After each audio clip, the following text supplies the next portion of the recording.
ಹೆಂಡತಿ ಅಡಲ್ಟ್ರಿಯಲ್ಲಿ ಇದ್ರೂ ಗಂಡ ಮೇಂಟೆನೆನ್ಸ್ ಕೊಡ್ಬೇಕಾ? ಸುಪ್ರೀಂ ಕೋರ್ಟ್ ಒಂದು ಹೊಸ ಜಡ್ಜ್ಮೆಂಟ್ ಅನ್ನ ಕೊಟ್ಟಿದೆ Himanshu versus state of Rajasthan ಅಲ್ಲಿ.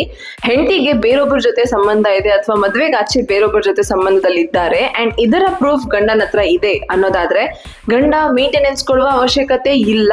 ಈ ಕೇಸಲ್ಲಿ supreme court section 125 class 4 of CRPC ಬಗ್ಗೆ ಒಂದು ಮೇಜರ್ ರೂಲಿಂಗ್ ಅನ್ನ ಕೊಡುತ್ತೆ. ಹಸ್ಬೆಂಡ್ ಈ ಕೇಸಲ್ಲಿ ವೈಫ್ ನ ಅಗೇನ್ಸ್ಟ್ ಅಲ್ಲಿ ಅಂತಂದ್ರೆ ವೈಫ್ ಅಡಲ್ಟ್ರಿಯಲ್ಲಿ ಇದ್ದಾರೆ ಅಂತ 92 ವಿಡಿಯೋಸ್ ಮತ್ತೆ 237 ಫೋಟೋಸ್ ಅನ್ನ ಸಬ್ಮಿಟ್ ಮಾಡುತ್ತೆ. ಆದ್ರೆ ಲೋವರ್ ಕೋರ್ಟ್ ಏನ್ ಹೇಳತ್ತಂತಂದ್ರೆ ಫಸ್ಟ್ ನೀವು ಇಂಟರಿಮ್ ಮೇಂಟೆನೆನ್ಸ್ ಅನ್ನ ಕೊಡಿ, ಅಡಲ್ಟ್ರಿ ಇದೆಯಾ ಇಲ್ವಾ ಅನ್ನೋದು ಲಾಸ್ಟ್ ಅಲ್ಲಿ ನೋಡ್ಕೊಳ್ಳೋಣ ಅಂತ.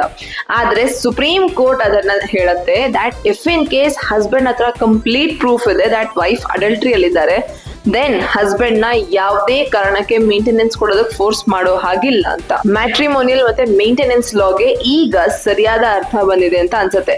ನಿಮ್ಮ ಒಪಿನಿಯನ್ ಏನು ಅಂತ ತಿಳಿಸಿ ಅಂಡ್ ಇದೇ ರೀತಿ ಇನ್ನಷ್ಟು ಲೀಗಲ್ ಅಪ್ಡೇಟ್ಸ್ಗೆ ನೀವು ನಮ್ಮ ಬುಕ್ ಅನ್ನ ಓದಬಹುದು.